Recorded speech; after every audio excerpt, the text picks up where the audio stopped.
ஆன்மீக நண்பர்கள் அனைவருக்கும் அன்பு கலந்த வணக்கங்கள்.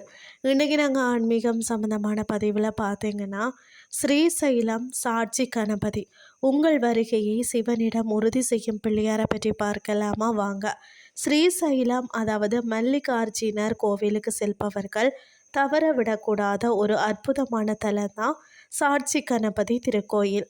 யார் இந்த சாட்சி கணபதி?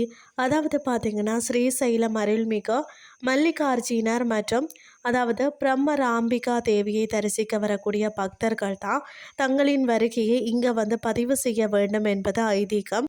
நாம் பார்த்திங்கன்னா, மல்லிகார்ஜுனரை தரிசிப்பதற்கான சாட்சியை இவர் கைலாயத்தில் சிவபெருமானிடம் சமர்ப்பிப்பாராம். அதனாலேயே இவருக்கு சாட்சி கணபதி என்று பெயராம்.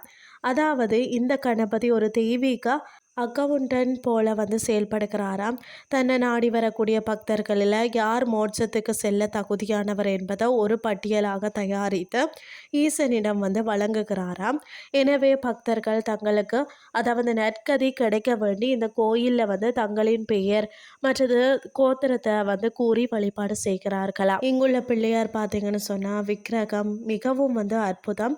கைகளில் எழுத்தாணியம் ஏடும் ஏந்தியபடி பக்தர்கள் சொல்லக்கூடிய விவரங்களை குறித்து கொள்ளும் கோலத்தில் தான் மிக அழகாக காட்சி தருகிறாராம்.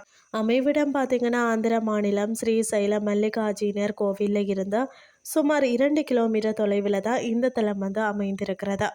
இன்றைய ஆன்மீகம் சார்ந்த பதிவு உங்களுக்கு பிரயோஜனமாக அமைஞ்சிருக்கும்னு சொல்லி நானும் நம்புகிறேன். இதே மாதிரி மற்றும் ஒரு ஆன்மீகம் சார்ந்த பதிவோடு உங்களை சந்திக்கிறேன். நன்றி.